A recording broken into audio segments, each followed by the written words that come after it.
Hello मित्रों, सभी को गुड मॉर्निंग, नमस्कार। आज की इस वीडियो में हम इंग्लिश में मैन वर्ब्स मुख्य क्रिया के बारे में पढ़ने जा रहे हैं। इस वीडियो में हम मैन वर्ब जो मुख्य क्रिया होती है उसकी तीनों फॉर्म के बारे में पढ़ेंगे जो टेंस में सबसे इम्पोर्टेंट होते हैं। आज की हमारे इस वीडियो में जो पहली जो मुख्य क्रिया है वह है आस्क। आस्क मीन्स होता है पूछना। आस्क वर्ब की जो सेकंड फॉर्म होती है वो होती है आस्क्ड। आस्क की सेकंड फॉर्म होती है आस्क्ड। सेकंड फॉर्म में हम इसमें ईडी जोड़ करके, ईडी प्रत्यय जोड़ करके आस्क्ड बनाएंगे। सेकंड फॉर्म और थर्ड फॉर्म दोनों आस्क्ड ही होती है। तो आस्क की सेकंड और थर्ड फॉर्म आस्क्ड होती है। यहाँ पर जो सीरियल नंबर लगाए हैं दोनों तीनों कॉलम के अंदर हमने फर्स्ट सेकंड थर्ड में जो फर्स्ट नंबर आस्क है तो आगे भी नंबर 1 है। आस्क क्रिया के ही तीनों रूप हैं। तो आस्क की सेकंड और थर्ड फॉर्म होती है आस्क्ड। आस्क्ड सेकंड जो वर्ब है हमारी आंसर। आंसर होता है उत्तर देना। आंसर की सेकंड फॉर्म और थर्ड फॉर्म भी ईडी प्रत्यय लगाकर ही बनती है।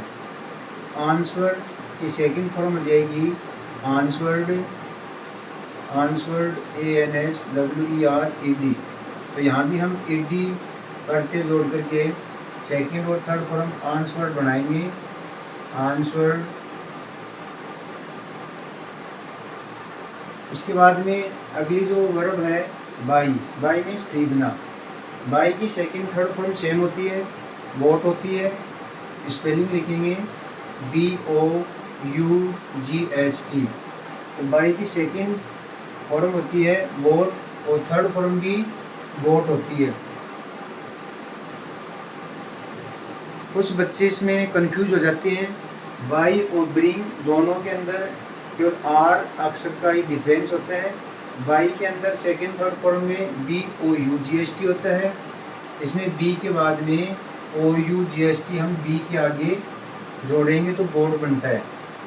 ब्रिंग क्रिया के अंदर जो ब्रिंग का होता है लाना, ब्रिंग क्रिया में सेकंड और थर्ड फॉर्म के अंदर BR से स्टार्ट करेंगे, जबकि बाई के अंदर बी होता है ओनली।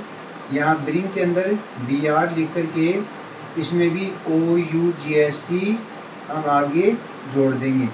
तो इसमें ब्रिंग की सेकंड थर्ड फॉर्म होती है ब्रिंग, ब्रोट, ब्रोट। BR लिखेंगे पहले, उसमें OUGHT जोड़ करके ब्रिंग की सेकंड थर्ड फॉर्म सेम होती है ब्रोट। इसके आगे नेक्स्ट नंबर 5 है केच। केच होता है पकड़ना। केच की सेकंड और थर्ड फॉर्म सेम होती है कोट, CAUGHT। ये किस प्रकार से बनाती है? सबसे पहले हम C लिखेंगे और उसके बाद में AUGHT इसमें जोड़ देंगे C के आगे। तो C देखो पहले, उसके बाद में AUGHT इसमें हम आगे जोड़ करके इसकी सेकंड थर्ड फॉर्म कोट बना देंगे। उसके बाद में अगली जो वर्ब है कराई। कराई होता है चिल्लाना। कराई वर्ब के अंत में वाई अक्षर आ रहा है और वाई से पहले कॉन्सोनेंट अक्षर आर आ रहा है। तो इसमें रूल ये होता है कि अधिकतर क्रियाएं जिनमें वाई अक्षर होता है तो वाई को हटा करके IED जोड़ करके सेकंड और थर्ड फॉर्म बनती है। तो यहाँ कराई में वाई को हटा करके CR और IED हम जोड़ देंगे तो कराई का सेकंड थर्ड फॉर्म कराइड हो जाएगा। कराई, कराइड, कराइड, ये सेकंड थर्ड फॉर्म हो जाएगी। सबसे पहले हम CR लिखेंगे, CR के आगे वाई को हटाकर IED कराइड करेंगे। नेक्स्ट जो वर्ब है कम, नंबर 7 है। कम मीन्स आना होता है। कम की सेकंड फॉर्म होती है केम। जो कम के अंदर O आ रहा है C के बाद में, उस O को A में चेंज कर देंगे। तो C लिखेंगे, उसके बाद एक O को A में चेंज करके केम सेकंड फॉर्म बना देंगे। थर्ड फॉर्म वापस फर्स्ट फॉर्म वापस सेम थर्ड फॉर्म होती है। सेकंड फॉर्म में O की जगह A आ जाता है और फिर वापस से C के बाद में O आ जाएगा। तो कम थर्ड फॉर्म भी कम होती है। तो कम, केम, कम, इसको ऐसे पढ़ेंगे। नेक्स्ट जो वर्ब है 8 नंबर पर है, 8 नंबर पर कंप्लीट। कंप्लीट होता है पूरा करना ना, कार्य पूरा करना। कंप्लीट की सेकंड थर्ड फॉर्म होती है कंप्लीटेड। कंप्लीटेड जो फर्स्ट फॉर्म होती है COMPLETE, उसमें केवल डी अक्षर को हम अंत में जोड़ेंगे और डी लगाने से सेकंड और थर्ड फॉर्म कंप्लीटेड बन जाती है। तो कंप्लीट की second third form completed D अक्षर लगाने से फर्स्ट फॉर्म में कंप्लीटेड बनती है। उसके बाद में नेक्स्ट है डू। डू मीन्स होता है करना। डू भी कार्य को करने के लिए ही होती है वर्ब। डू और डज जो HV भी होती हैं, जो प्रेजेंट इंडेफिनिट में आती है, और डू एक मैन वर्ब भी होती है। तो डू की सेकंड फॉर्म होती है डिड। डू की सेकंड फॉर्म डिड होती है, जो पास्ट इंडेफिनिट की HV जैसी दिखती है। तो डू की सेकंड फॉर्म होती है डिड और थर्ड फॉर्म होती है डन। डू, डिड और डन, ये तीनों ही अलग अलग रूप होते हैं, डू, डिड, डन। उसके बाद में नेक्स्ट है इट। इट मीन्स खाना, अर्थात भोजन खाना, कोई भी वस्तु खाना, उसके लिए इट क्रिया। ये सेकंड और थर्ड फॉर्म इस प्रकार से बनाएंगे। इट की सेकंड फॉर्म बनती है एट। It, eight, ATE।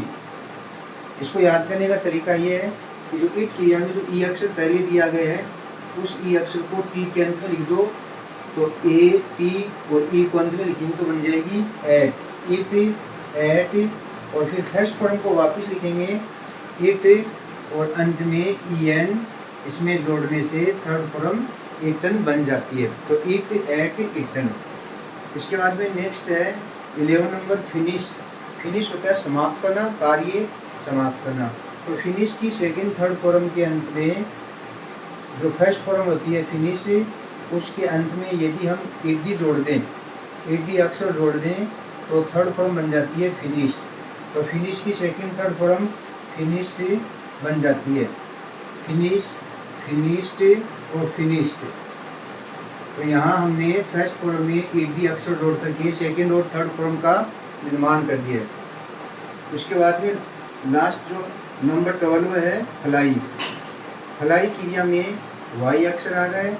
हमने पहले नंबर 6 पे पढ़ा था कराई। कराई में भी Y अक्षर आ रहा है, फलाई में भी Y अक्षर है।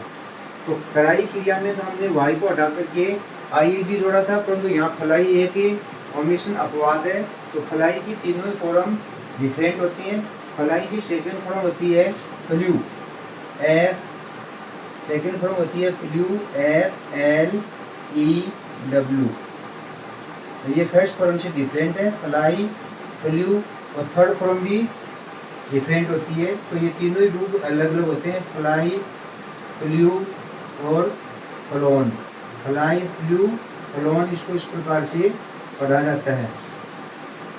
तो इस प्रकार हमने फलाई की थर्ड फॉर्म और सेकंड फॉर्म फलाई, फ्लू, फ्लोन का निर्माण कर दिया है।